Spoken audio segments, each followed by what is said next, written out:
What's up, printers? Welcome back. I'm Bruce from Printavo. We are in Philadelphia, Pennsylvania.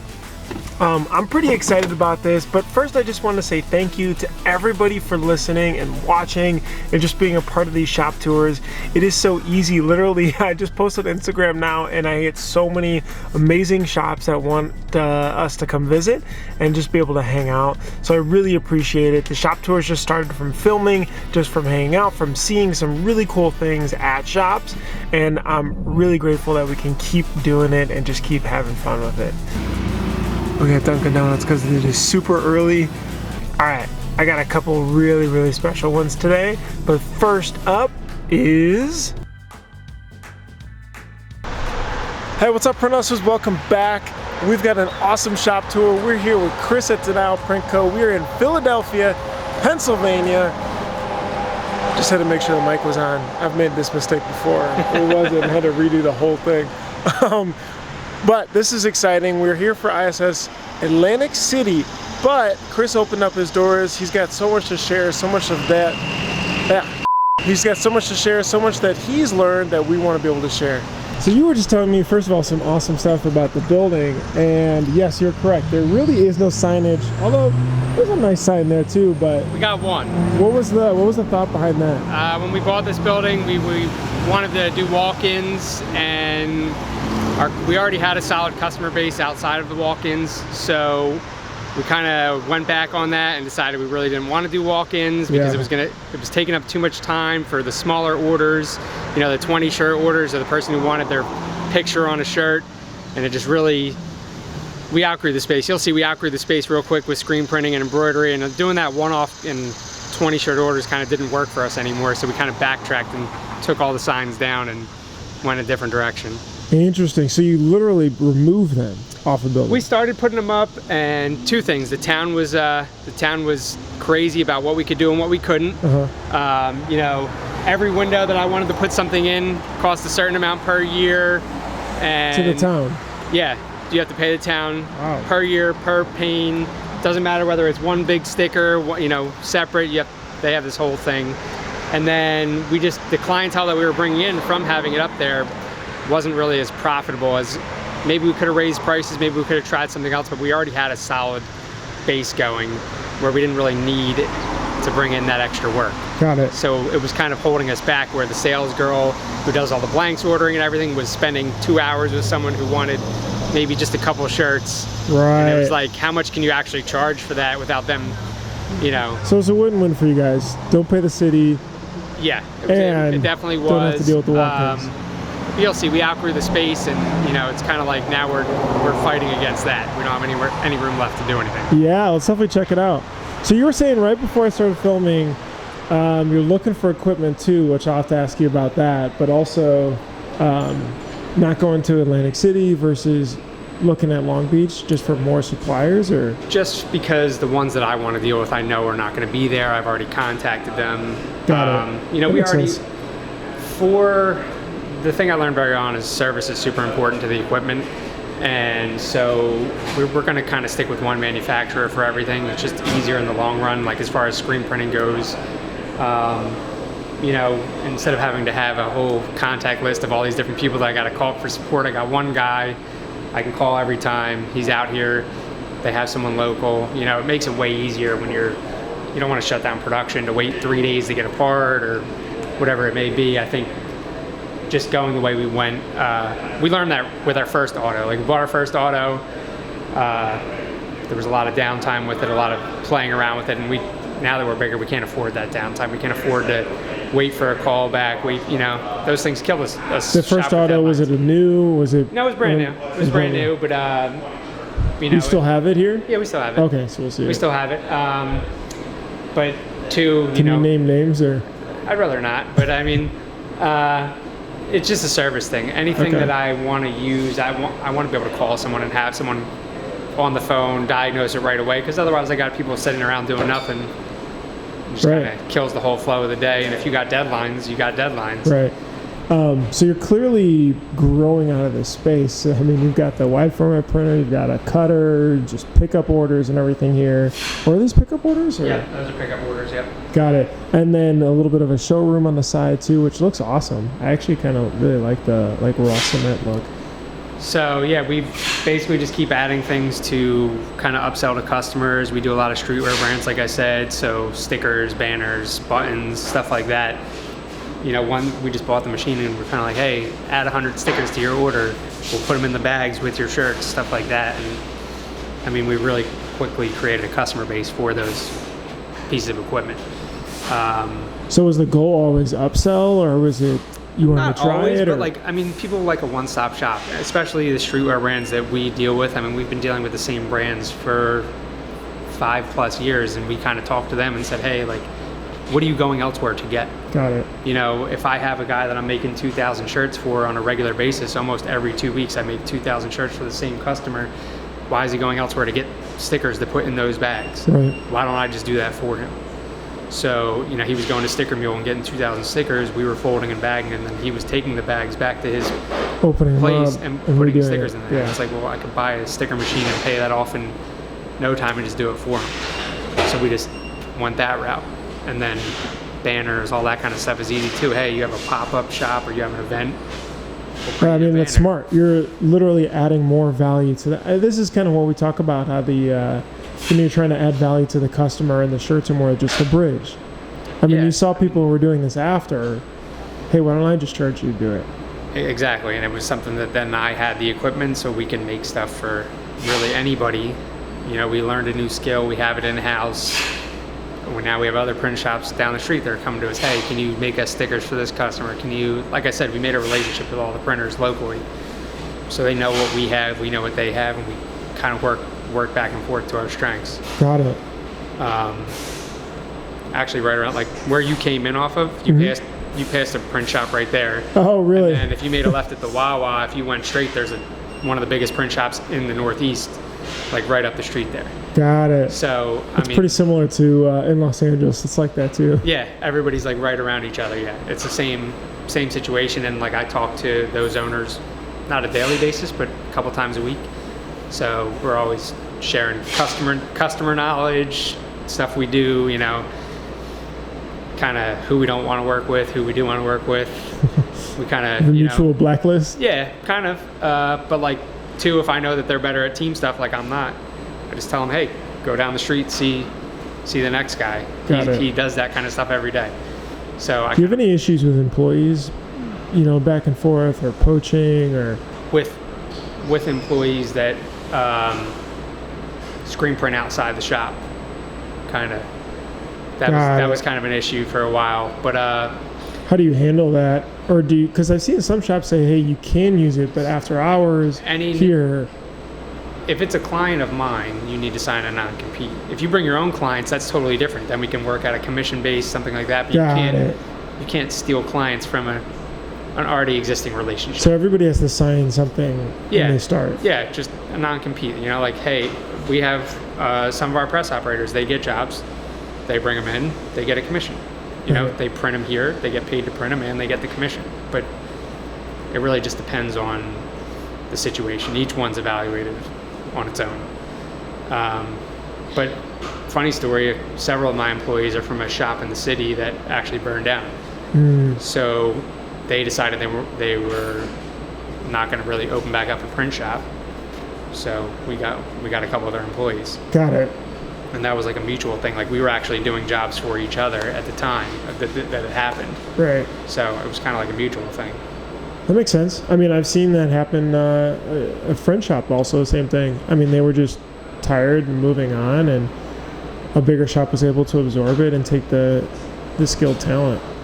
You guys automated quite a bit. You were saying during COVID? Yeah, automation is pretty important to repeating jobs, and we do a lot of reprints. In the darkroom too?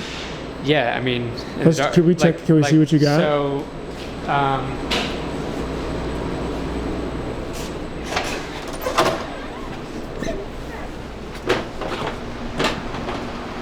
like I said, we're busting at the seams here. So we would have bought an auto reclaim. It's 22 feet long. We only have 17 and a half feet. So we're waiting for the building out back to become available. But that's our reclaim. This is our eye image.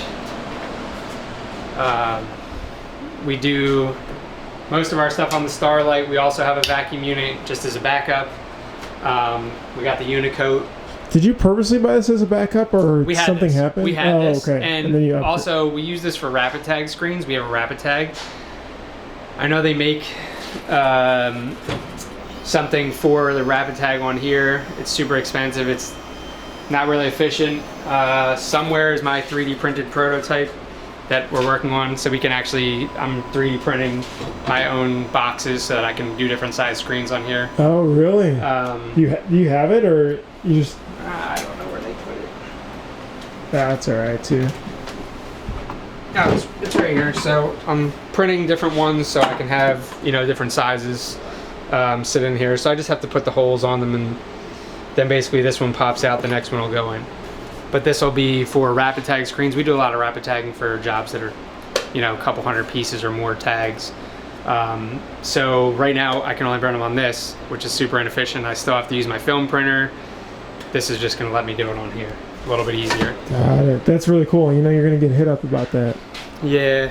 It's one of those things where, like, they have it, but every time I call them about it, it's like a custom build because it's not their machine. You know, they don't make that rapid tag. So, but I mean, that thing cost me what, $1 to 3D print. Do you have the 3D printer, or like? Yeah, I have a couple of them. They're all at my home. They're all at my house, cool. But I have 2 of them currently. Both of the Ender 3 and the Ender 5, just that they're super cheap out of the box. They're $200 and $500 out of the box, and you know what you can do with them far outweighs that cost. So what do you think, you know, soon you're going to be fully automated. What do you think was the best piece of equipment that you bought in here? The eye image. The eye image. The eye image for anyone who's doing, I mean, so just to give you a reference, we did 7,100 screens in about a year and 4 months. So I have no film for those. I have no storage space for those. I mean, this whole thing was cabinets full of films, and films are only good for so long. They get scratches, people mishandle them. You want to reprint a job, you look for them. Now you come right into the eye image, you type the job number from Printavo, and it'll bring up all the films for that job with everything that they need. It's not, you know, the Pantone colors are all on the films. So your Ars team stores the files by invoice number. Right. So everything's by invoice number. So if you come in here, look, like this one right here is 13813. So if I went to Printavo, I'd type in 13813. That job would come right up. All the information's in there. The mock-up's in there. The colors are in there. And that way, if we need to reprint that job, if it's another invoice, it says it's a reprint of 13893. And that way, anyone can come in here and just go to the eye image archives. These are all the films that we printed, and they could just drag that number back and reburn the screens. So it makes it super efficient to just have everything labeled correctly instead of looking for films. And you know, one time the film's under one customer's name, and then the next time it's under their partner's name, and you can't find it. Right, or the nickname. Like, yeah. Like, when did you get this? Was in February too? Mm-hmm. Got it. So February of last year, we got this, the Unicoat, the dryer, the Gauntlet 3. So what was the trigger for all that? That's a big purchase. We actually we knew we were about ready to get it, and then we got a job that was like so big that we were like, we have to buy it to be able to do this job. And so that kind of just like kicked us in the butt to like, we were probably going to do it towards the end of the year, but then like around October, we got this job, like one single job that there was no way we were going to be able to take on. Got it. Okay. And so we had to buy it. So we placed the order and we got it. It took, 4 or 5 months, whatever their lead time was then. But we wouldn't have been able to do that job without the press. Do you remember the details of like the pieces or? It was 50,000 pieces, and it was an 8-color front, 8-color back. Okay. So let me turn this power washer off, sorry. But so it was actually 50,000 pieces, 8-color front, 8-color back. And right as we were finishing the job was when COVID hit, and the event was canceled, and the customer wasn't going to come pick up the goods. So we had them sitting here for about 3.5 months, which if you can already see how small this place is. I think I remember you saying this on the Facebook groups maybe, or something else, where you said you had all these boxes in front. So we were... Was it paid for? That's something else. It was paid for. That was great. They paid for it, but they were like, hey, we don't even have anyone working in the warehouse. Can't come get it. And I was like, well, I need to charge you rent. Because it was taking up, out of this 5,000 square feet, it was taking up 2,500. Wow. So I couldn't, I mean, it was 22 pallets or something like that, like, of shirts. So we kind of just, after 3 months, we were like, hey, like, we need rent, we need all this stuff. And they, like, the owner of the company, like, came and rented a truck and made 2 trips and took it somewhere. I guess he took it back to his warehouse, but that really bogged us down. It kind of, our whole organization in the shop went terrible, and we were lagging behind on other jobs because we couldn't find stuff because there was nowhere to put stuff. So like our normal organization where jobs are staged here and go there, that was all out the window. It was kind of like wherever you can find something, wherever you can put it is where it's going, and then trying to find it later was a nightmare. Wow. But I'm glad you got paid though. Yeah, that was... I've heard some other... So we just, when we bought this building 2 years ago, we decided payment up front for everything. We actually did it before that, but there was no exceptions at that point. It doesn't matter whether you're, I know, see people on the forums like, oh, it's a school, it's this. It doesn't matter. If they want to work with you, they're going to pay it up front. We get schools that pay us up front all the time. We told them like, hey, we're not going to start until you cut us a check. Oh, well, it takes this much time. Okay, well, that's when you're going to start your job. We get the check on time now. I mean, I know there's a lot of stuff on Facebook 100%. groups, like 100%. It's a custom good. I mean, you can't, we've had literally everything I can think of happen to a customer. Like, we've had a customer pass away during a job. We've had a customer take another customer's life during a job. Like, we've had... we've had it all, and... Or both were your customers? No, just one was our customer. But, okay. I mean, you know... You never know what's going to happen. I mean, COVID. Look at COVID. How many people didn't get money up front for COVID? Sure. And, you know, went out of business. Around us, a lot. Around us, like I said, there's print shops all around. We have a much larger print shop that laid off 100 people right off the jump. Like, March hit, they laid off. Press check. Yeah, that's great. So yeah, money up front. Like, it's a no-brainer. If you don't think you can get money up front, you can. We haven't lost a single client because of it. That's awesome. I'm sure did it feel a little bit weird at first? Or? It was super scary at first. Yeah. Like, who's going to do this? Who's not going to do this? It's like raising prices. It's now, like everybody's well, that's another thing. We raised prices 2 weeks ago. I haven't raised prices in 2 years, which was a huge mistake. I raised prices 2 weeks ago. No one said a word. Why was it a huge mistake? You just didn't do it frequently enough, or what? I mean, think about the industry. How many times have prices gone up in the last 2 years, and we haven't raised ours? Mm-hmm. I mean, ink's gone up 2 times in the last 6 months, and now we're on an ink ration. Like, what does that even mean? Right. You know, like, you got to prepare for those kind of things, and not raising prices to meet the industry prices raising was a huge mistake. And your labor, if it hasn't yet, to compete. Yeah, everything's going to take a hit. I mean, even right now, like I said, we're on an ink restriction, and you can't get blank garments anywhere. So those 2 things. I mean, I have a girl who sits up front who spends 2 hours sourcing garments that would take 10-minute email.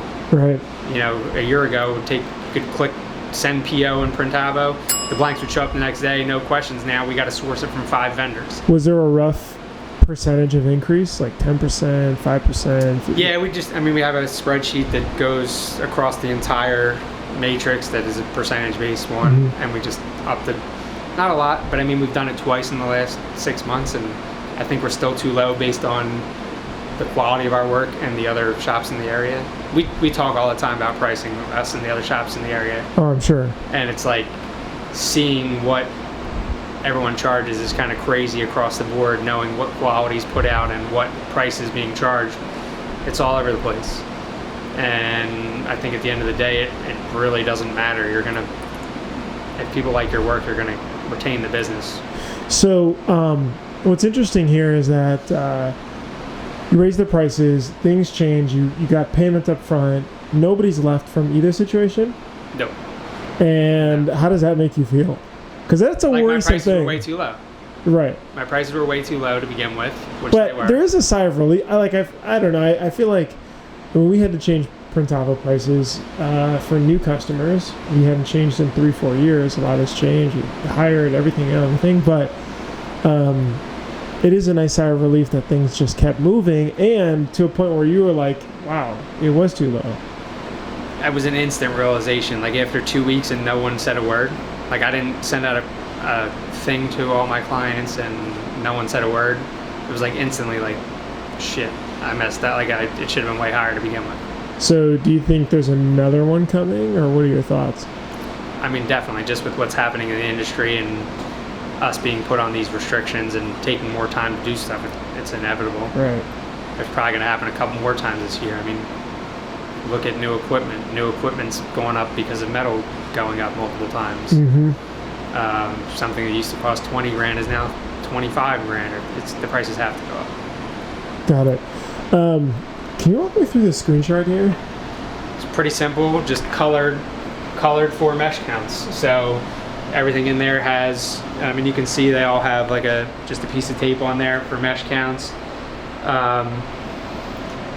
Then we have we have a spreadsheet with how many screens we have total. Everything's numbered too, so they're all numbered. They're engraved numbered. Like this is number 151. It's a 60 mesh, so we know how many screens we have, what meshes we have. That way I can say, hey, we got this 9 color that all needs 230 that's coming up tomorrow.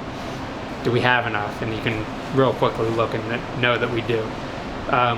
Like I said, we're busting at the seams, so we do run into screen shock. I have 200 screens, and that's not enough for us for what we're doing. So knowing what I have is super important. You'll see, I'll walk you around to the front so you can see. Like in here, you'll see these are the rapid tags that I talk about. Like that's what that frame is for, so we can burn these little ones. And then, I mean, there's 80 to 100 screens in there right now that are coded, ready to go. But that'll last us maybe 2 days, roughly. This is receiving. This is where everything's counted in, counted out. You can see we got the boxes. Pretty excited about those boxes. Did you just get them? We got them last year, but they're functional. So not only do they look nice, but they explain dimensions to the customer. They explain placement, dimensions. On the back side, you got your box count. So you got your box count, you got your places for your stickers, so we never have to flip the box around 10 times. Like this is the Printavo label, this is the shipping label, tape measure. Every time we ask a customer, how big do you want your graphic? No one ever knows. So we put it on the box, we give them a tape measure. We actually give them a little 6-foot tape measure in their box, just to try and help. And then there's a list of standard placements here. And then the QR code, which we can change to be a deal of the month or a YouTube video. You can change that QR code, and all the boxes that you have out in the wild change automatically. So that's really smart. Using the box to help answer a lot of your frequently asked questions. I mean, I don't know, 10 times a day I get, how big do you want your graphic? And the customer has no clue. That's one of our biggest problems with trying to get someone's information. Right. We have a list of the 4 things that we want with every piece of artwork, and it's artwork name, artwork size, Pantones, and artwork size is the one that's answered the least. The Pantones, at least I can tell them, hey, we'll pick them out of your graphic, we'll match them as close as possible. But size is a thing where the customer gets the shirts printed and then they're, I wanted it bigger. And you're like, well, tell me how big I don't know how to measure. Well, here's the tape measure. Like we just send it to you.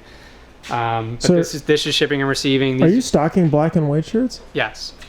Of all sizes, I'm assuming. Of extra small through 5X, Gildan Hammer, Next Level, so a Bella common Canvas. Like streetwear brand Yes. type blanks. When did you start stocking? The beginning of the pandemic. We do fulfillment for a couple customers, and then just trying to get, that just speeds up time for the jobs that we do the most. When you have someone that wants 50 black shirts, I can pick it in stock and have it printed a couple hours later if need be. And now that everyone's fighting for stock, I apologize, but I'm that guy that just orders it because I don't want to have to fight over it. Right. So, we went around the other day and saw like mediums were sold out in Gildan Hammer black. So I found 3 distributors that each had a case, and I ordered all 3 cases. So I apologize in advance. It's a struggle out there. This is all the jobs that are ready to be screen printed. So you come, pick the number, they'll scan the code. Everybody has an iPad, so everybody works off a tablet, so that way if the invoice is updated, it's updated in real time. That way we don't have a change mid-order. We do hem labels, sewing, sewing inner neck labels and stuff like that. We do embroidery in-house. When'd you bring embroidery in-house? Or has it been like that for a while? We've had it for 4 years, 5. Oh, okay. At our old location, we had 2 single heads, and then we bought the 8 head when we moved here. So right now we got a lot of finishing going on. They're doing folding and bagging. These are all waiting for sewn tags. Have you ever thought about the folding machine or evaluated the ROI on it for you guys? So we bought one, and we are actually in the process of waiting on another one. Got it. So Is it just a space thing right now? Yeah, everything's a space thing super right now. long. Yeah. We are just going to go with like the Speedy T. That's what we're waiting on, and it's just a box that's 4x4 that'll sit right at the end of the dryer. Got it. But we fold and bag a lot, a couple thousand pieces a week minimum. So it makes sense for us, especially for your clientele. Right. So we got a couple tag presses where we do, depending on the job size, we'll either print transfer sheets in-house and press them, or we will do rapid tag. Sometimes we do manual printing too. We have a manual Vastex. So how have you dealt with the growth of your square footage, right? So, I mean, clearly you've totally filled this space. You said you're waiting on the neighbor, or they just have to move out, or? They are looking for a new building, and once they find a new building, then we can purchase. Oh, okay, so you're close, or hoping that... Or they've been looking for a while? It's been a year. Okay. They were in like contracts where that fell through. Got it, okay. So. And you want to buy that space? Yeah. Very cool. That's kind of like, this is... I know, are you leasing this one? Did you buy this one? No, we bought, this is my partner Adam, by the way. Oh, what's up, Adam? I'm Bruce. Oh, hey, Bruce. Nice to meet you in person. Nice to meet you. So. Good, I'm good. We bought this space, and we would buy the other one. That's kind of like just a long-term investment. Is this right next door? Yeah, so if you go through our closet right here, their outer wall is the inside wall of our closet. It's super weird. Okay. We can just knock that out and just walk right through. So what do you think this space would be once you have that one too? And what This will be screen printing in a showroom. That'll be embroidery, DTG, offices, shipping and receiving, reclaim. Got it. We've already laid it out in Illustrator. We did that last year when they said they were ready to sell. Awesome. So we know like what's gonna go where. Got it. That's super cool. You've got a huge TV on the dryer over here. So that's just our Slack board. This just kind of tells them what's coming up next, what jobs are coming up next on Slack. I do that for any like meeting notes in the morning. They can come in. Usually I'll do like a little couple minute, but other than that, I just throw things in there throughout the day so they can look at. But do you have morning meetings every day? No, I'd like to. Well, you had one this morning when I was walking in. Yeah, just a couple. I mean, it's 5 minutes or less. Just hey, of what the jobs this are? This is what we have, and just things that might have not worked well yesterday or the day before that I want to change. Just trying to change it on the fly. Like I said, I got the saber, the gauntlet here. We have room. If we had room, we would have another press. We'd have a third press. That was the biggest press that I could get at the time. It's a 12 color gauntlet 3. If I could have gotten the 14, I would have gotten the 14, but it just didn't fit. But my advice is anyone buying a press, just go as big as possible if you plan to stay in the business. If you plan to be in it for the long term, there's no point in getting a smaller press because the jobs are just going to get bigger and bigger. And even if you don't do 10 and 12 color jobs, even if you want to set up 5 one colors at one time, try lock them in, not have to do anything and just run all the jobs, it's still way faster. But I love that press. I love that press. We made our money back on that press in, I don't know, 6 months. That's great. Like I said, off that one job, really. I see all these signs with to be printed, to be cleaned. So those are for the screen racks. So you can, there's a clip on the top, you just put it in there, and that way the person who's cleaning knows to bring it to the back.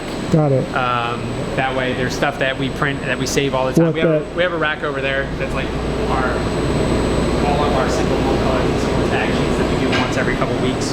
Got it. But that is just, we just put those on the top just so that the guy who's doing reclaim can come and grab a rack and not grab stuff that needs to be saved, or, you know, we haven't even printed yet. Like, I don't want him to reclaim the wrong thing. So we try and use that.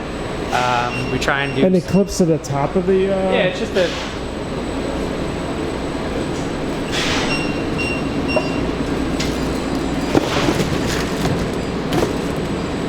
All it is a binder clip.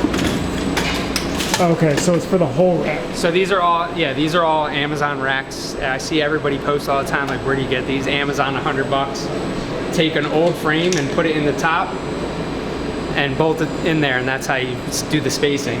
But yeah, this just sits right in there, and that way these are all ones that they know that are jobs that have not been printed or are coming up. I see all the time in the screen print forums, they're like, where does everybody get these racks? They're $109 shipped on Amazon. And then I just take old frames that have holes and put them at the top and the bottom. We also do, like you see, we got like the stock ink charts up there. And then if you notice below, it says the red color that matches it. If I have a job that has embroidery too, you can... Right, so that way there's not a, hey, what blue matches this? Like, we used to get that all the time, and it was like, we, you know, took an hour and a half to figure that out and never have to answer that question again. Stuff like this is the checklist. This saves you a ton in misprints. Just taking the time to go through that. 2 people sign off. Taking the time to go through that saves you a ton of money in the long run. And then also writing down the job after it's done. We have a little whiteboard that has the press layout that you write down the job after it's done. That way you know the exact Pantone you used, so you don't have to sit there for 30 minutes on press picking an ink color that you printed 2 weeks ago. That is been super helpful for us. As we got more and more reprints, it's like, and customers are pickier with colors, knowing the exact Pantone that's on that wall over there versus trying to figure out what red you used last time. Right. We spend way too much time doing that. Right. So writing it down has helped a ton. And then it's in Printavo, so they take a picture of the whiteboard, upload it to Printavo in the production notes, and save it. And then save it, so then we can just go back to the last one and look. That's awesome. Then it has the print order, the stroke count, the mesh count, like it has everything on there. So they know exactly how to set up the job. Got it. They know That's what press cool. they ran it on. They know. Wait, where's the whiteboard? I'll get it. Yeah.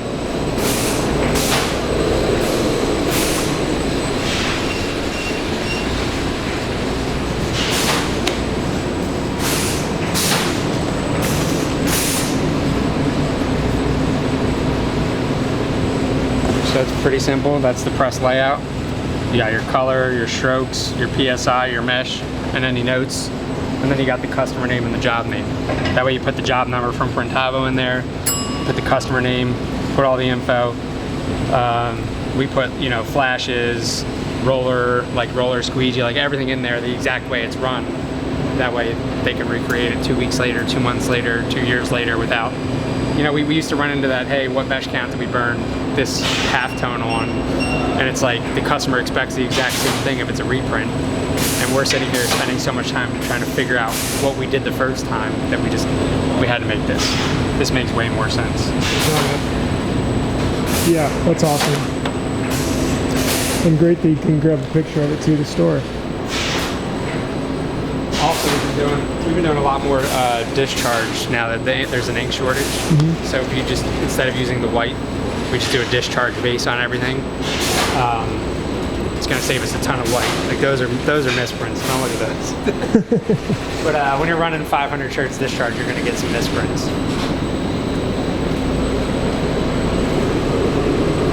So that's our screen.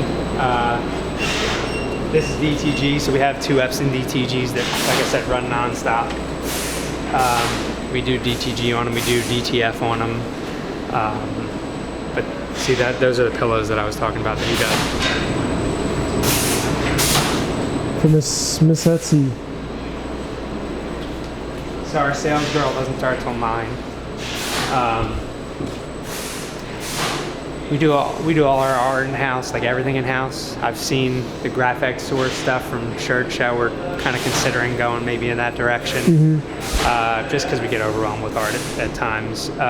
Creation of art for customers is sometimes the biggest hassle. You know, someone who wants something creative but doesn't know what they want. Right. Yeah, we found a lot of shops once they get through the, you know, here's how we work together. They've had a lot of success. This is awesome. I appreciate you being able to show us, Chris. If you guys have questions, be sure to shoot them a follow and or message at Denial Print Co. This has been great. Thank you so much, Chris, for being able to share everything. Yep, thanks for coming. Heck yeah. We'll see you guys in the next episode.